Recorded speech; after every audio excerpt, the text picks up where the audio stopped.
Hello, I want to welcome you to this presentation titled A Decade of Progress and Perseverance, Navigating Hepatitis C Virus Resistance in the Direct-Acting Agent Era. My name is FakhriRavari, and I go by Ali, and I am the Chair and Associate Professor at Loma University School of Pharmacy. I want to thank the organizers for inviting me, and I want to thank you for being here today.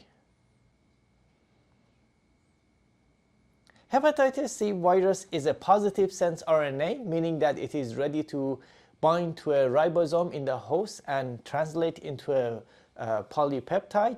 It belongs to the FakhriRavari family of viruses, and over time, infection with hepatitis C virus can lead to progressive liver injury, including cirrhosis, hepatocellular carcinoma, and without transplantation, eventual death. Now, as far back as 1972, it was observed that there was another type of viral hepatitis other than hepatitis A and hepatitis B, which were known at the time. So this was called non-A, non-B hepatitis. By 1978, it was discovered that there is a transmissible agent for this hepatitis. And by 1986, when I was 1 year old, before we even knew what this agent is, we started treating it with interferon with abysmal effectiveness. By 1989, we actually identified the hepatitis C virus as well as an anti-Hep C test. And by 1991, we tried ribavirin as treatment, also with abysmal efficacy. And by 1994, we decided why not use both interferon and ribavirin as dual therapy, which improved treatment but efficacy, but also still abysmal. By 1998, this combination became the standard of care, and by 2001, we improved the formulation of interferons by pegylating it, so it improved the half-life. It became once-a-week injections in combination with ribavirin, and that became the standard of care, and still efficacy not quite where we want it to be. In 2011, however, we saw the first direct-acting agents, boceprevir and telaprevir, come to the market, and this is specifically in the United States. In combination with ribavirin and interferon, they significantly improved efficacy. And by 2013, there was really a revolution in the Hep C world when sofosbuvir came to the market, and really in the next decade that followed, the Hep C picture became really exciting. In 2014, cimeprevir came to the market. Ledipasvir, sofosbuvir became the first fixed combination that was used without the need for interferon. The same with onbetasvir, paritaprevir, dasabuvir combination. And they've improved efficacy so much that telaprevir was actually discontinued, followed by discontinuation of boceprevir in 2015. Daclitaspvir also came to the market in 2015. And by 2016, we saw elbasvir, gorazoprevir come to the market, as well as the first pan-genotypic combination, sofosbuvir and velpatasvir. And in 2017, we saw the emergence of sofosbuvir, velpatasvir, voxilaprevir, as well as galakeprevir, pibrentasvir. By 2018, cimeprevir was discontinued. By 2019, daclitaspvir as well as onbetasvir, paritaprevir, dasabuvir were discontinued. In 2020, the Nobel Prize in Physiology or Medicine was given to the 3 scientists whose work led to the discovery of Hep C. And here we are in 2024 to see where we are in regards to resistance. Now, when you look at the evolution of Hep C therapy, you can see that sustained virologic response, or SVR, which is defined as a negative Hep C RNA level at least 12 weeks after the end of treatment, is the surrogate for our clinical outcomes. So specifically, mortality and complications of liver disease. So interferon monotherapy had about 6 to 19% rate of achieving SVR. Peg interferon improved it. with combination with ribavirin went up. But really, it wasn't until the modern direct-acting agents where we have somewhere between 98 to 99% of patients achieve sustained virologic response, and that's exciting. Now let's take a look at mechanisms of Hep C resistance. Now, when you look at organization of the Hep C genome, it is a positive sense RNA, so the result of the translation is a polypeptide that includes 10 specific proteins. Because they are attached in one polypeptide, they need to be cleaved in order for each protein to do its function. Some of these are cleaved by host proteases, others are actually cleaved by protease activity of some of these. For example, NS3 is a protease that when it works with its cofactor NS4A, it will cleave several sites on this polypeptide. There are structural proteins here, so the capsid, the E1 and E2 envelope glycoproteins, as well as the ion channel P7, but there are also non-structural proteins, so NS2, NS3, 4A, 4B, 5A, and 5B. As I mentioned, NS3 in combination with 4A has protease activity. NS5A also has a crucial role in replication of Hep C, specifically with the assembly of the new virions and formation of the replication complex. And NS5B is the actual RNA-dependent RNA polymerase. And this, just like the rest of FakhriRavari family of viruses, this NS5B polymerase lacks proofreading, which means that every time the virus replicates, there will be mutations introduced. So if you see the black line on the left-hand side as your initial virus, the first generation is going to have some that are identical to the initial virus, but many of them will have one mutation. And then the next generation, many of them will actually accumulate mutations over time. And when, so you end up with quasi-species.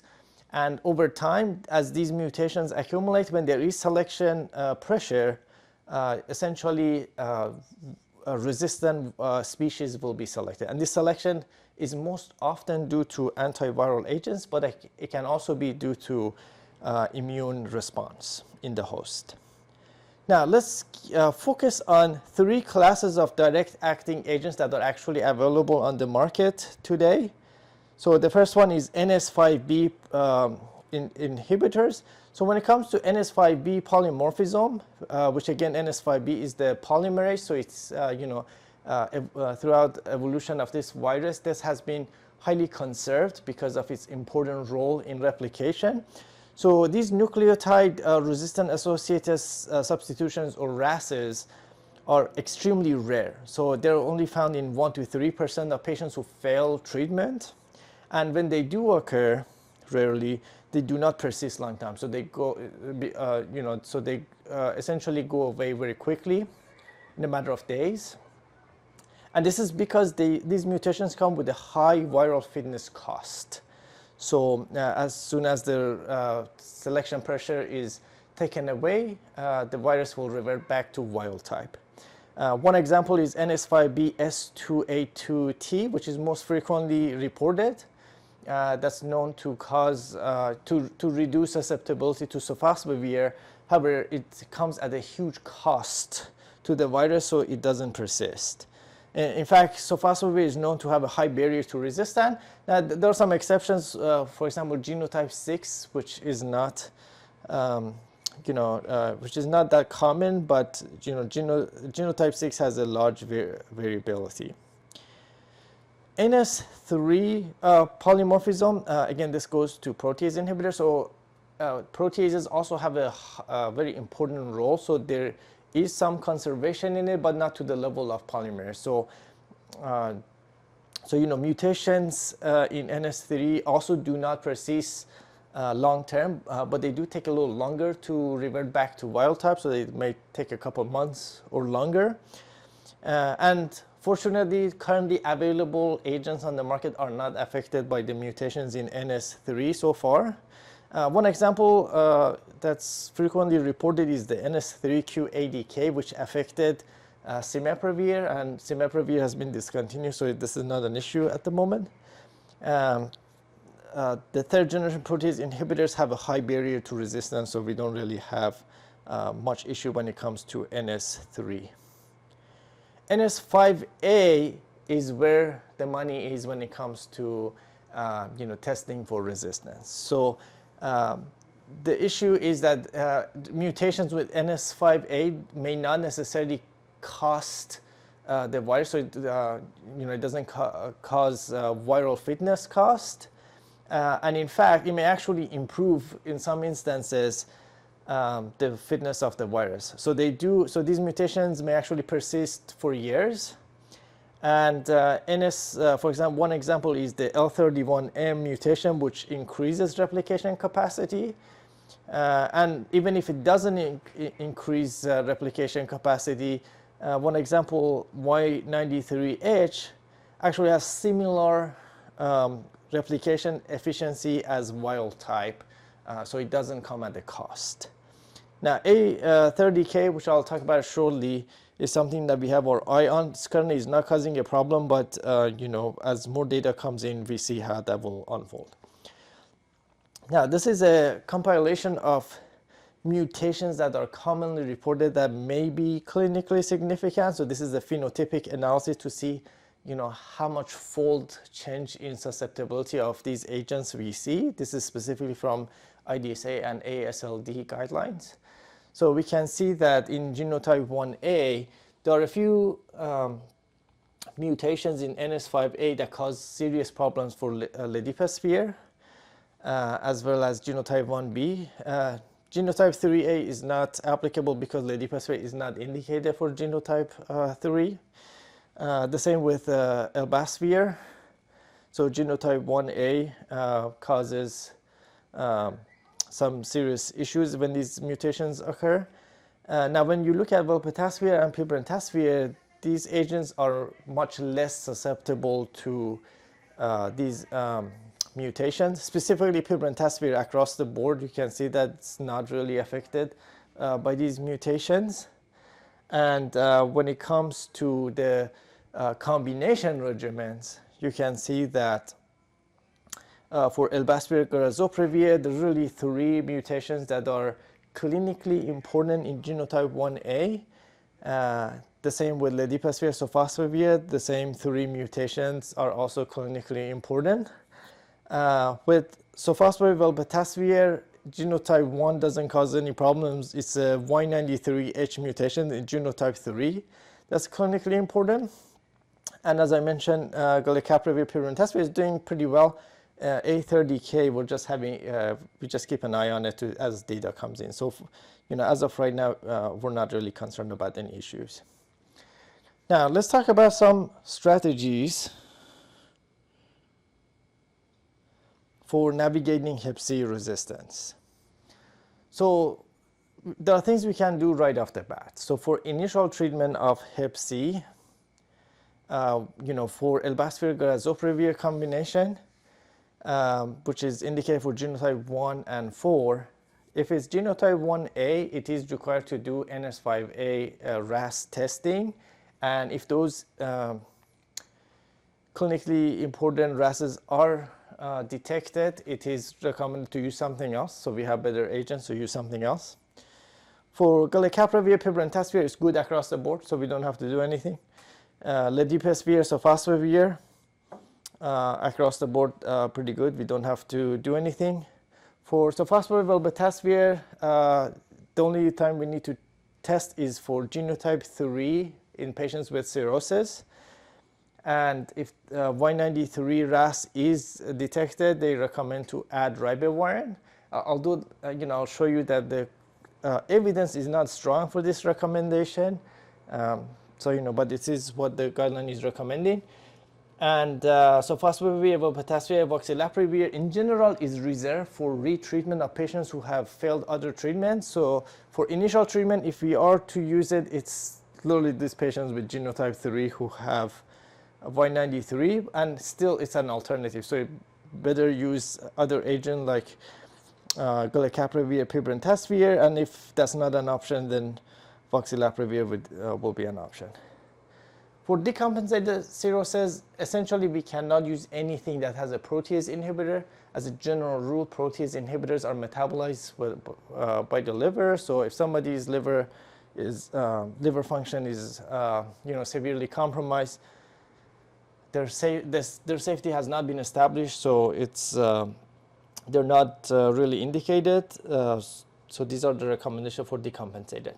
Now, these are specific recommendations from the guideline for NS5A testing, either initial or treatment.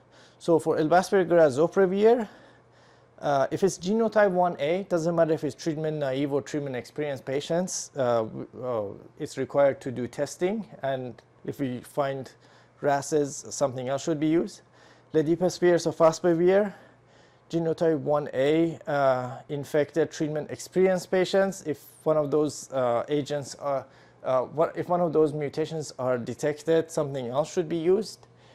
And for sofosbuvir, velpatasvir, if it's treatment naive patients with cirrhosis or treatment experienced with or without cirrhosis, if Y93H is detected, something else should be used. Or add ribavirin to this combination. Now, let's take a look at recommendation for retreatment of people who have failed sofosbuvir or NS5A or protease inhibitor combinations. So essentially for these patients, it is recommended to use sofosbuvir, velpatasvir, voxilavir for 12 weeks unless the patient has genotype 3 with cirrhosis, in which case it's recommended to add ribavirin.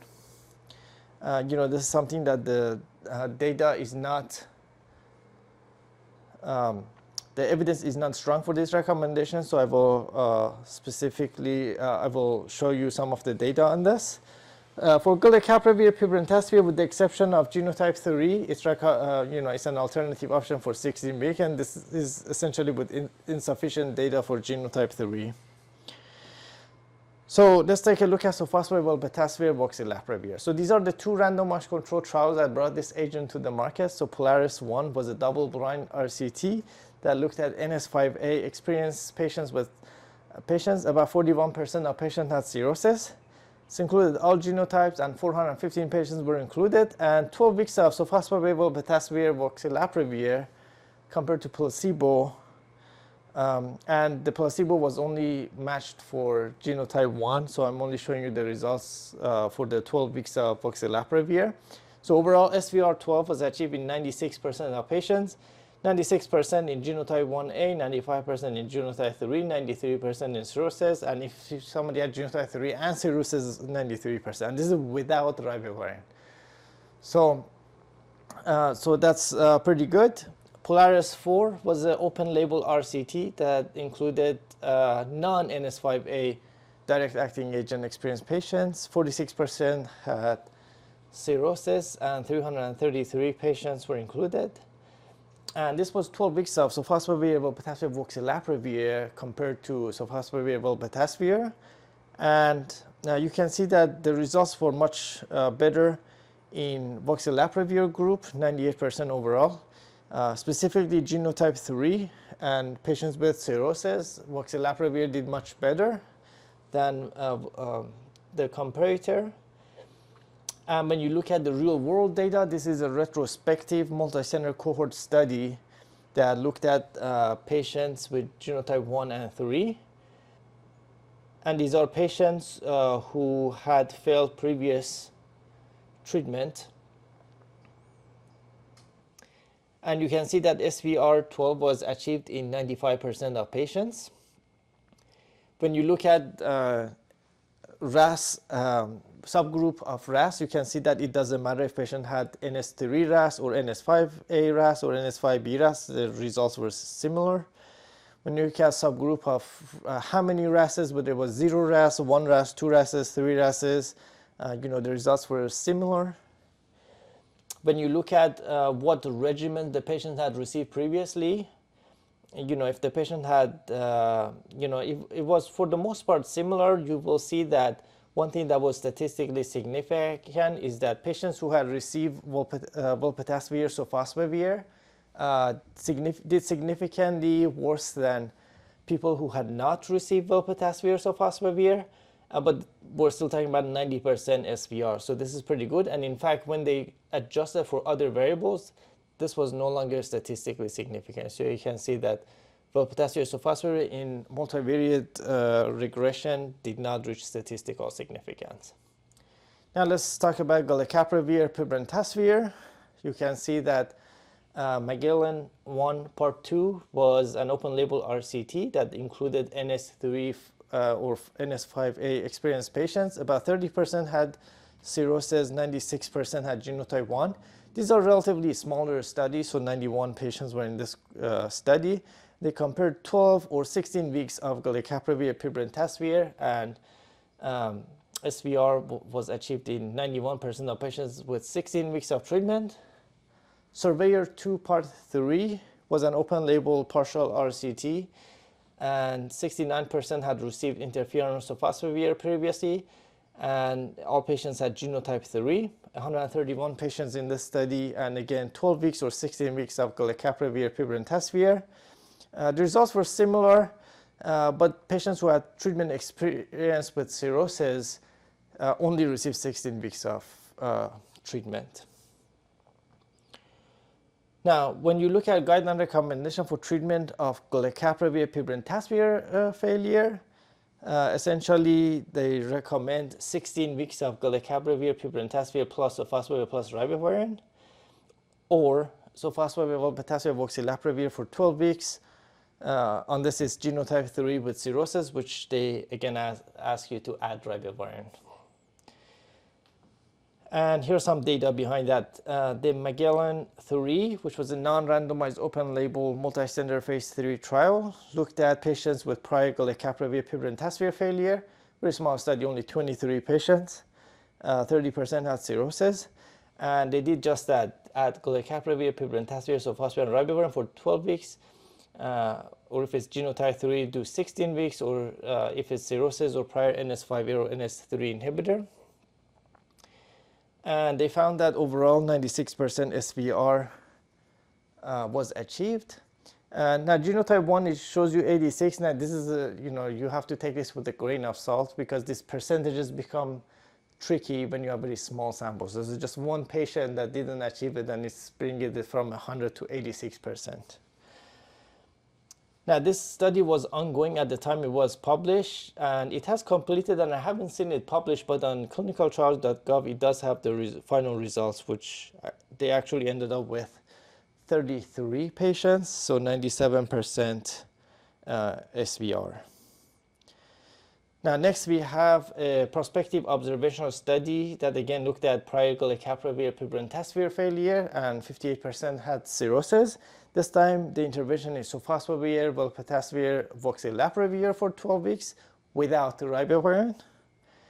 And you can see that overall 94% achieved SVR. It didn't matter if the patient did not have RAS or if they had baseline RAS, still 93% achieved SVR, and genotype 3, 94% achieved SVR. And lastly, the guideline recommendations for patients who fail sofosbuvir, velpatasvir, voxilaprevir, or combination of galecaprevir, pibrentasvir, sofosbuvir. These are extremely rare, and there's not much data to make evidence-based recommendations. So they're essentially saying, try again. So you can try galecaprevir, pibrentasvir, sofosbuvir, ribavirin for 16 weeks. And if it's genotype 3 with cirrhosis, do 24 weeks, because these are typically more difficult to treat. Or use sofosbuvir, velpatasvir, voxilaprevir with ribavirin for 24 weeks. And if the patient has decompensated cirrhosis, don't use protease inhibitors, but treat for 24 weeks. So sofosbuvir, velpatasvir, ribavirin, or ledipasvir, sofosbuvir, ribavirin, if it's not genotype 2 or 3. So here's some key takeaways. Over the past decade, pan-genotypic direct-acting agents have simplified standard of care for Hep C virus treatment, with nearly 99% of patients achieving SVR. Hep C RNA polymerase lacks proofreading, leading to RASes that are clinically significant in the NS5A gene. Sofosbuvir, valproatasvir, voxilaprevir is an effective regimen for patients who have failed prior treatment, including galecaprevir, pibrentasvir failure. Galecaprevir, pibrentasvir plus sofosbuvir plus ribavirin is effective for patients who have failed galecaprevir, pibrentasvir. With that, I want to thank you for your attention, and we will take questions at the end of this session.